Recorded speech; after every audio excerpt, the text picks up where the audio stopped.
Good morning, everybody.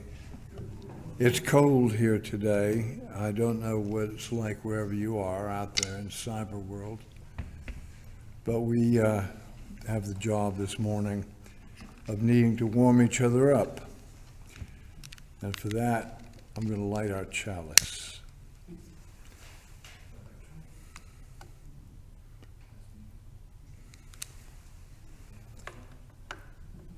This is the season of encroaching darkness. This small flame has been kindled as a symbol of the light at the heart of our mutual undertaking here. Knowing that there is no earthly light without shadow, we are content with the darkness in which light takes birth. This morning, let's see if we cannot feel united in our common quest and let all our words and silences and moments of joy and sorrow, all our insights and ignorance, all our love and fear also be contained in that knowledge. We are at home, we're welcome, and we're glad. And so with that in mind, I invite you to sing along with me. Come and sing a song with me, number 24 in the Purple Book. You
I love that idea of sharing a rose. It's never really occurred to me that way.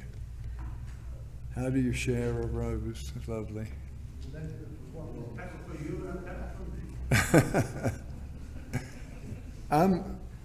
Lowell told me a couple of weeks ago that he enjoyed that I went back to telling one of my stories, because I haven't been telling stories for a while. For the longest time, while Steve Dick was alive, may he rest in peace, he would read those stories. But I think they're probably better told. And so I'm going to tell you one this morning that seems very appropriate right now. Once upon a time, there was a beautiful young woman, daughter of a wealthy farmer, and suitors by the dozen were trying to get her to be their wife. And it went on and on for a long time, and finally one rather poor fellow, but very eager, who really loved this girl, succeeded. And there was a big wedding. They were married. She came home to his home farm. And there should have begun a time of great happiness for him. But it wasn't. She seemed morose. She seemed unhappy. And no matter what he did to cheer her up, nothing seemed to work. And finally, it got so bad that she took to her bed. And in desperation, he called the doctor, and the doctor came out. And the doctor said, "I don't know, sometimes this happens." And he called the priest, and the priest came out and said, "Haven't got a clue, you can pray, I guess." And then finally he heard about this wise old man who lived the other end of the village, who's supposed to know things about nature that nobody else knew. So he went to him and he said, "Look, can you help me? Because I've really got to do something. She's fading away."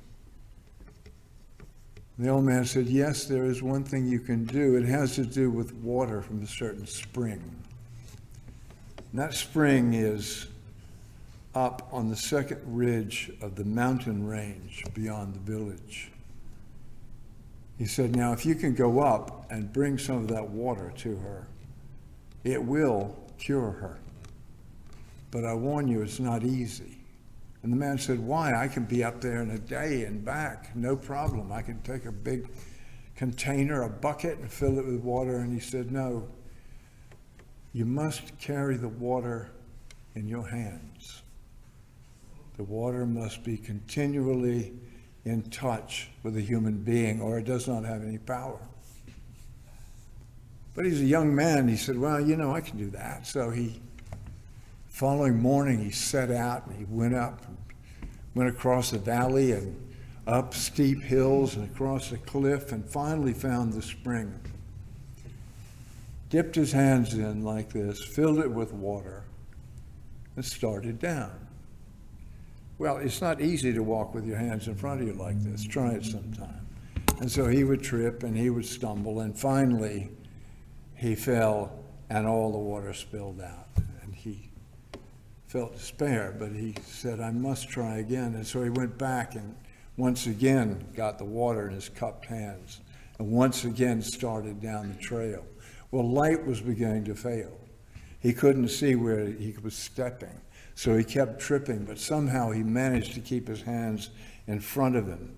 And then the last long trip across the field, he was trying to hurry because he could feel the water leaking from his hands. Finally got home just at dark.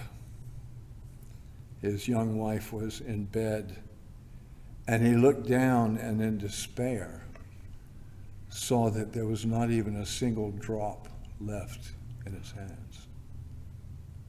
In fact, they had even dried out. Nevertheless, he went over to where she was sleeping and he put his hands on her face, just in case some magic remained in his hands from that. And in exhaustion, fell asleep. He awoke in the morning to hear this thing he hadn't heard before in all of his marriage. He heard her singing. She was singing in the kitchen. She was preparing him his breakfast. She came in, wreathed in smiles, and said, "Good morning, darling." And he said, "My God," he said, "what happened to you? I didn't get any of that water to touch you." She said, "It wasn't the water." The wise men knew that. It was the vessel that carries it. Magic water is everywhere. Would you sing us a song?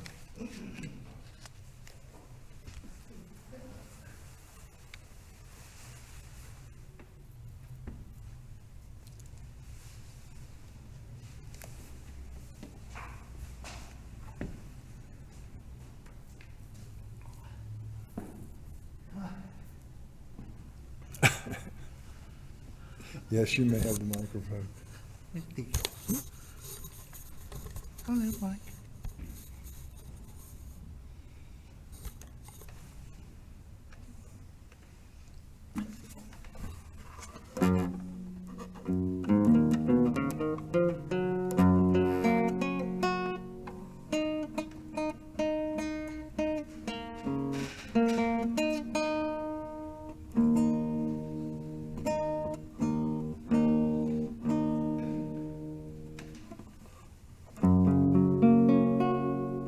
Oh dear, hang on.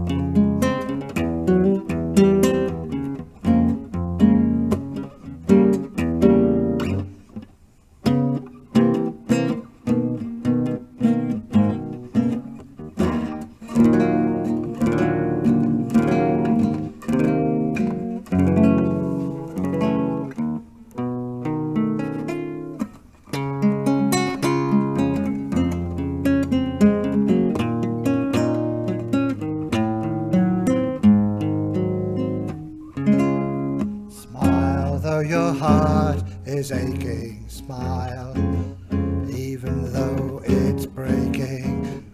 When there are clouds in the sky, you'll get by if you smile through your fear and sorrow. Smile and maybe tomorrow you'll see the sun come shining through for you.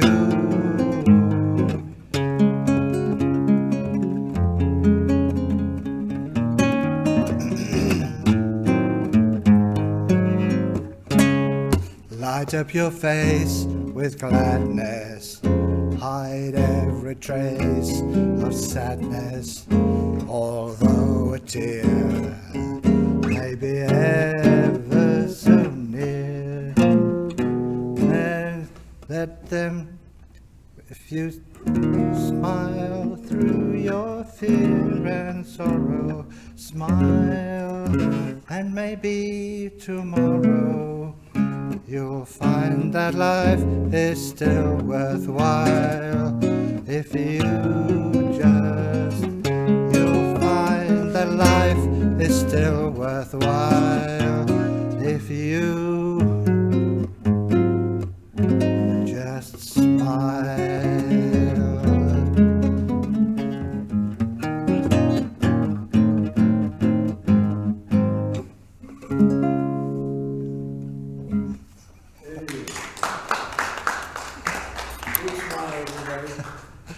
Got lost halfway through.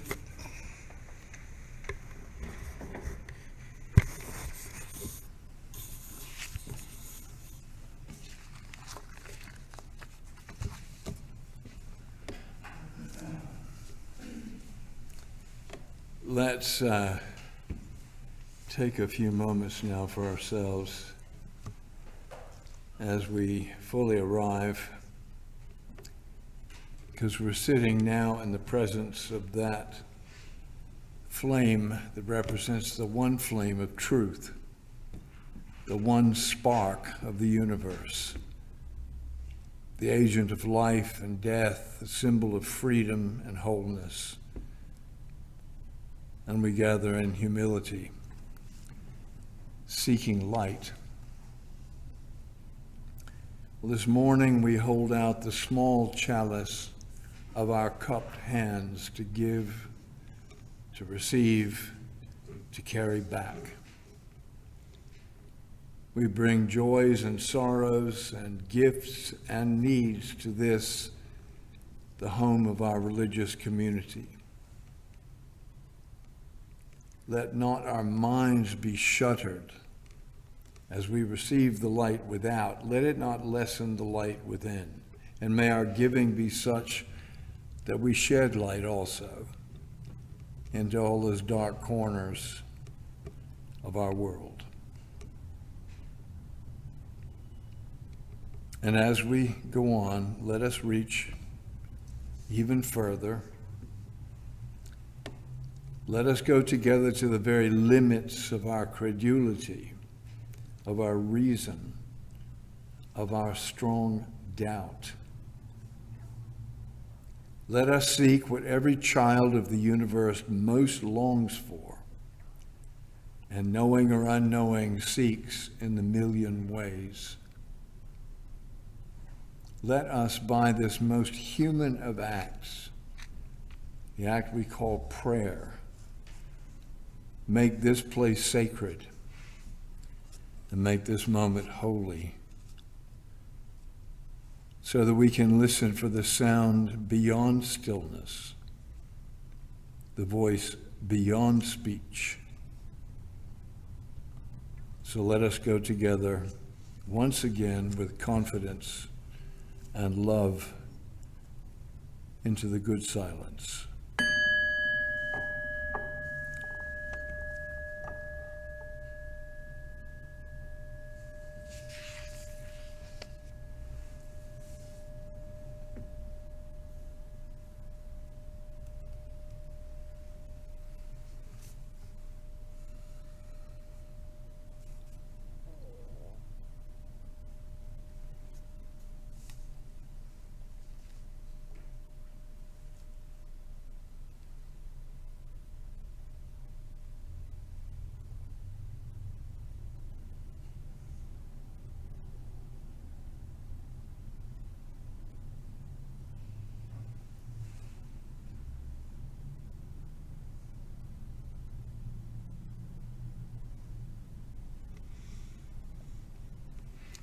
The stillness has held us close.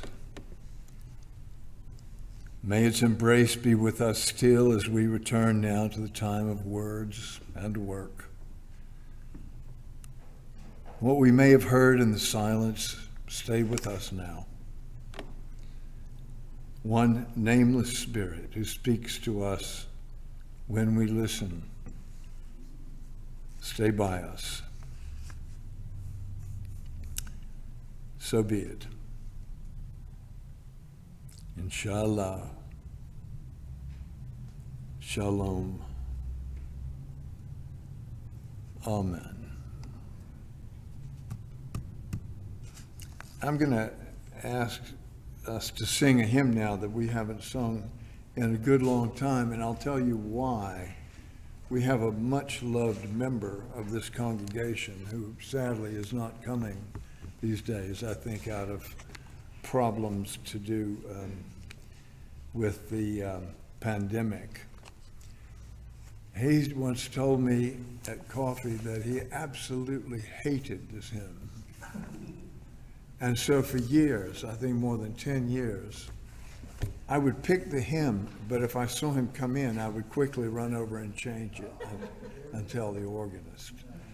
So listen carefully to the words and see if you can possibly understand why he didn't like it. And then afterwards, if you're really, really nice, separately, individually, I'll tell you who that is. And I don't think he'd mind. It's number 233 in the Green Book. Others Call It God.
Well, what do you think?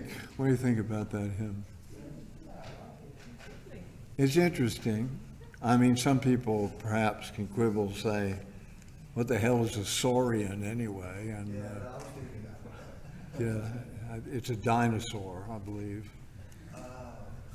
And had to make it scan. Yeah. Yes, yes. I'm going to talk about that in a minute.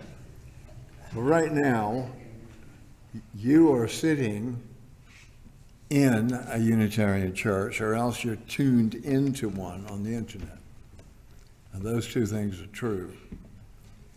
And I often wonder about people who just blunder into our YouTube channel by accident. Let's say you're just sort of roaming around and you wind up on one of these services online.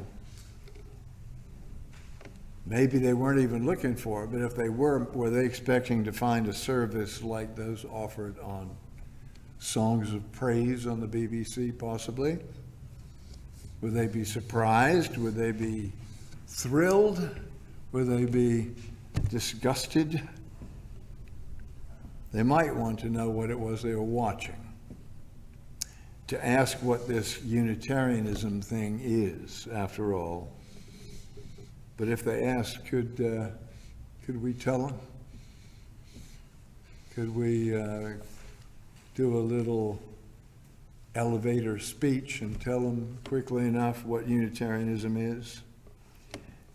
Well, maybe we ought to just take a quick look back at our roots and bone up a little bit, just in case.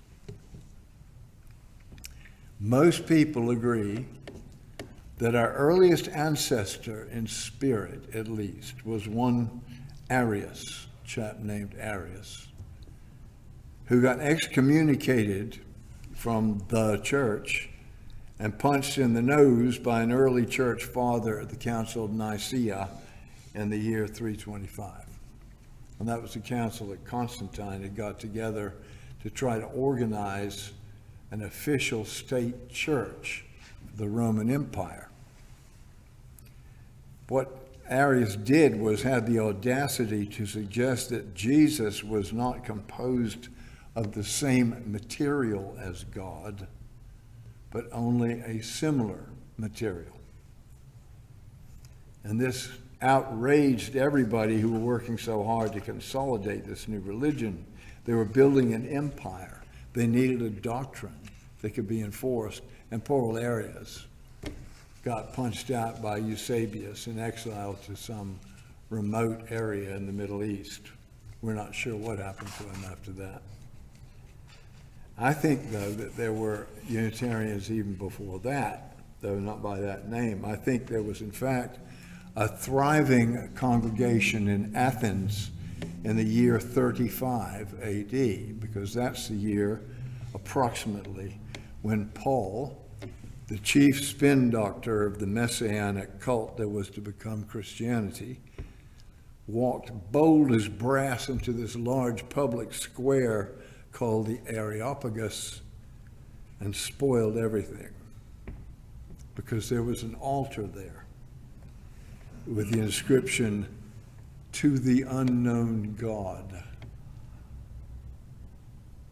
And Paul, the newly converted zealot, told them that God was no longer unknown, but as a result of the resurrection of Jesus, limited to one simple, single revelation. Now, most people paid no attention to this, but Paul did make a few converts, and that was the beginning, in my mind, of a long, slippery slope in which living in the questions became walking in the light, a la the New Testament. If you're like me, you'll think this was a dark day for religion. Paul, like most zealots, was a certainty addict. He had formerly been certain that Jesus was the enemy and ran around the Middle East trying to catch him and catch his followers. But now he was certain of the opposite, that Jesus was the Savior. Nothing in between for this guy. When he delivered his message of salvation, he was also carrying the implicit threat that all true believers rely upon.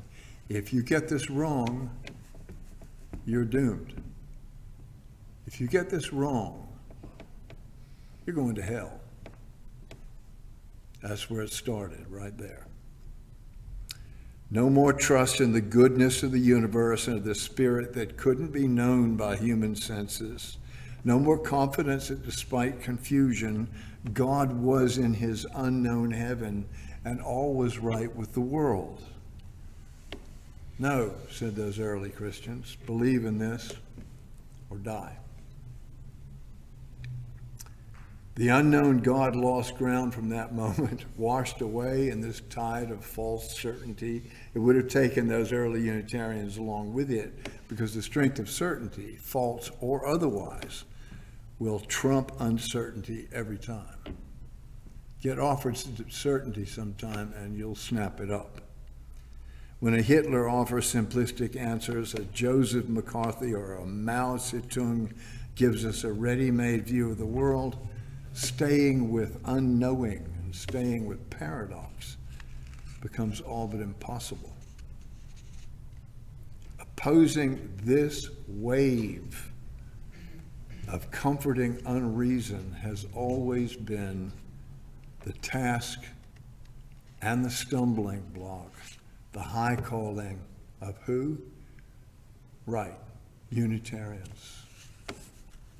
That was our job. Wait a minute, we would say.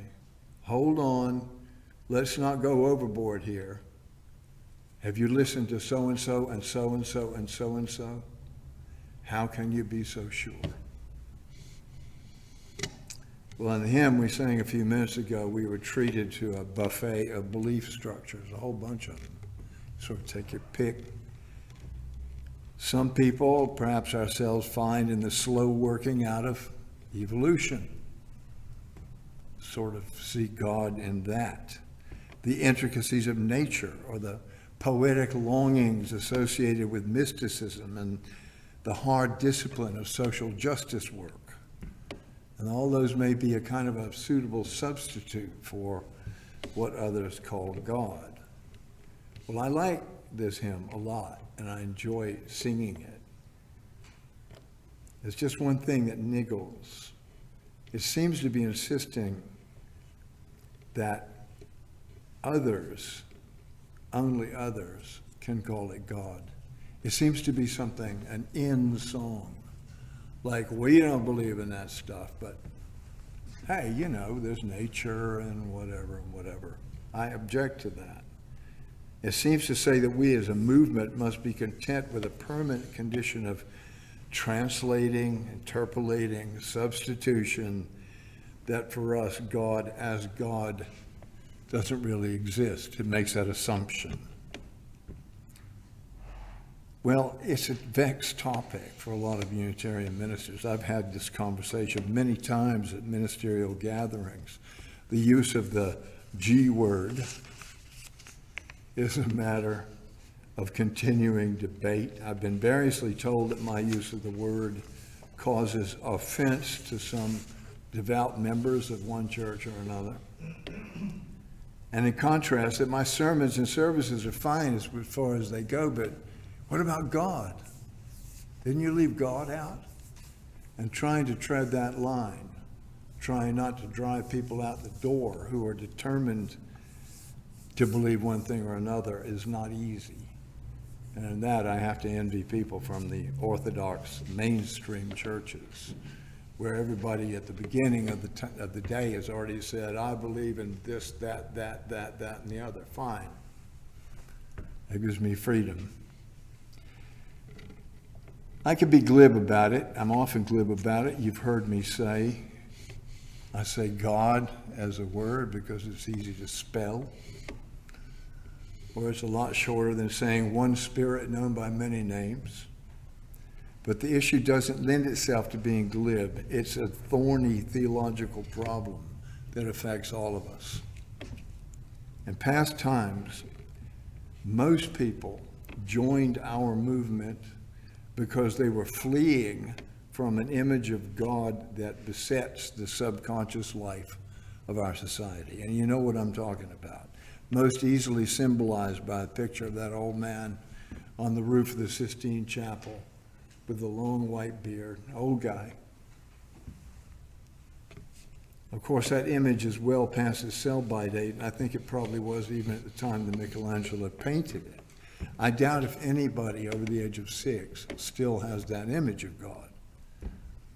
The image may have taken on a more modern form these days, and the one that I got rid of when I was a teenager was more like the one of the all-seeing eye. I don't know if you remember seeing those drawings. God's hanging out. He's like a Russian spy. He's inside your head, too. You can't hide from it. He knows what you're thinking. He knows when you've been bad and when you've been good, and so be good for goodness sake, and so on. Big brother. Well, we dumped that one.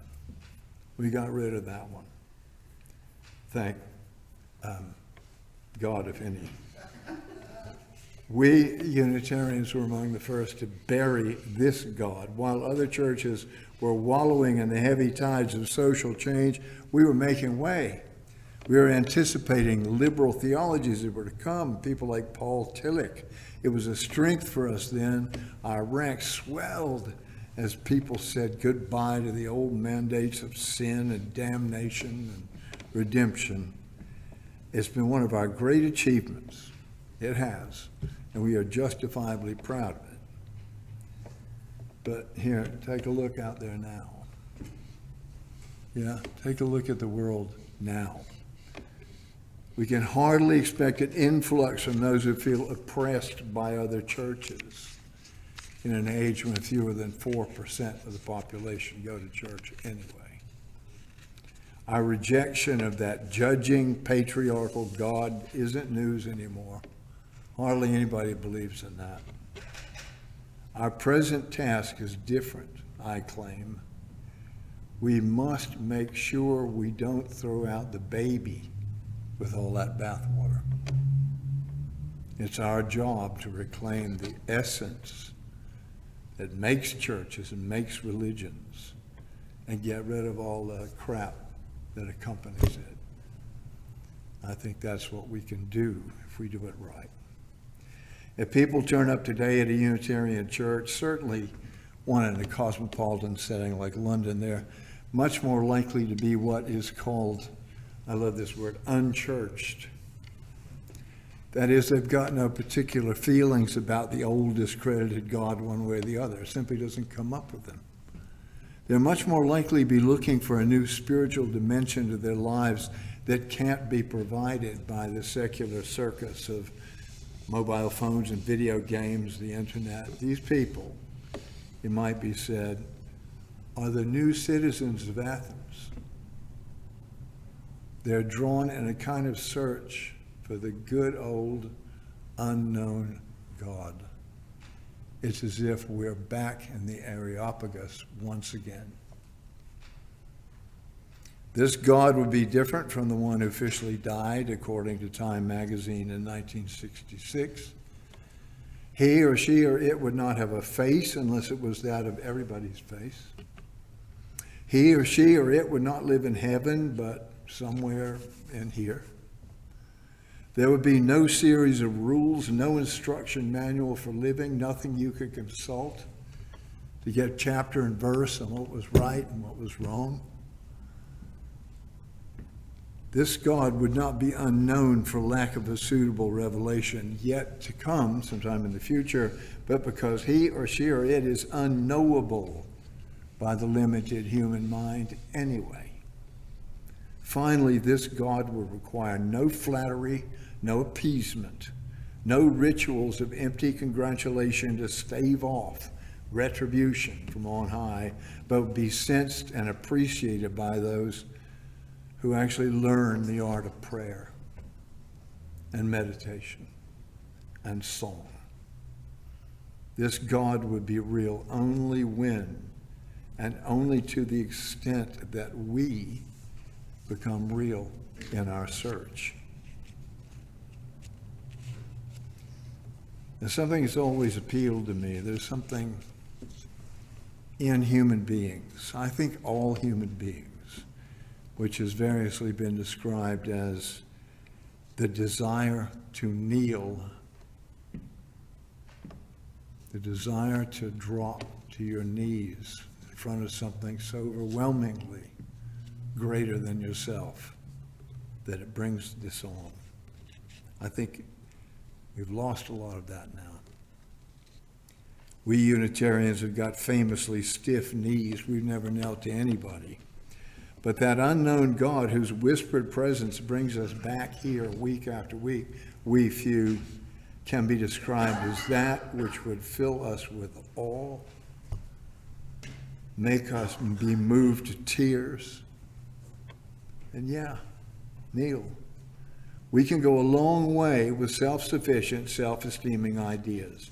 We can use our razor blade sharp minds to weed out all the chaff of Orthodox religion and make wholehearted pronouncements about freedom and reason and tolerance.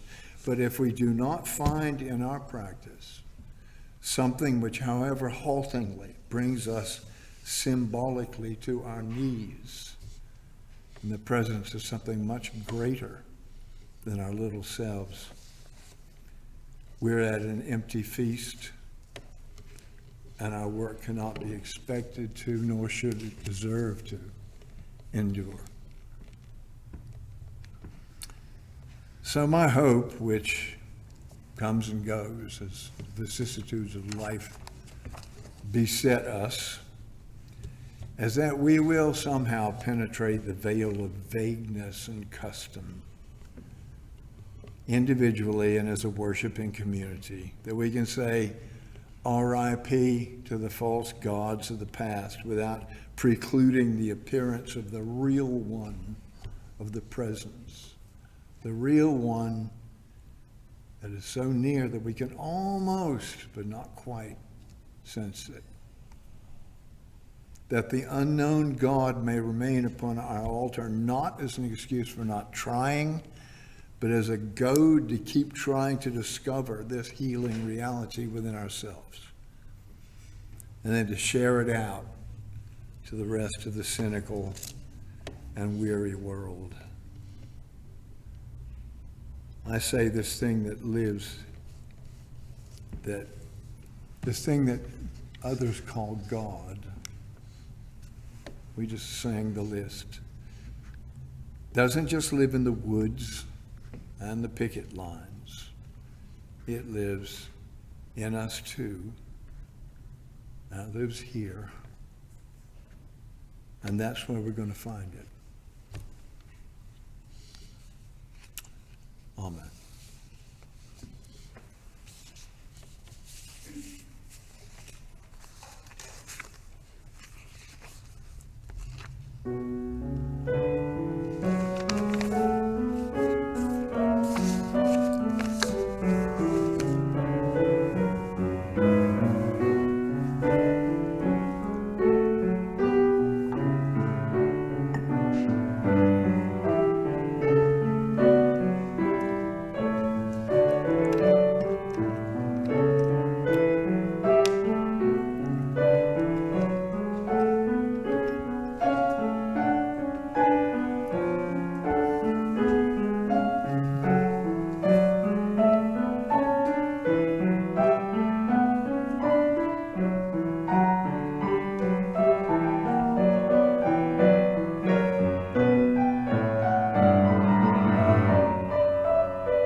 Once again, no collection, but we accept any gifts you want to give to the church in that little wooden box outside the door. We hope you'll stay for coffee. Good news, Jim and Peter produced yet another excellent newsletter, which is available on the hall table. Yay. Some news from Rainbows Across Borders, who we're hoping is going to be with us in 2 weeks' time at our harvest service and anniversary service combined. That is, I believe, the 7th of November. I think that's right. But it's in your newsletter anyway, and you can check it. And be ready for that. Please try to come. I mean, as you can tell, lots of people just aren't going to church. They got out of the habit of it. And it encourages all of us because church is not a shop. You can't take a consumer view of it and go in and get your little bit and go home. Every one of us who come adds something to the morning, and I miss our big crowds that we had until the sickness overtook us. Good news for Anna from Kenya, who has now been granted asylum, and yes, and she'll be in. She lives in Norwich or somewhere like that, so we don't see much of her, but when she comes back, we can all give her a hug. And I think that's all. If anybody got anything else I need to talk about? No? No? I see heads shaking. Both of them. Right, well, let's sing. It's number 196 in the green book, no, purple book. We Sing the Faith.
Thank you, Will. Lovely playing as always.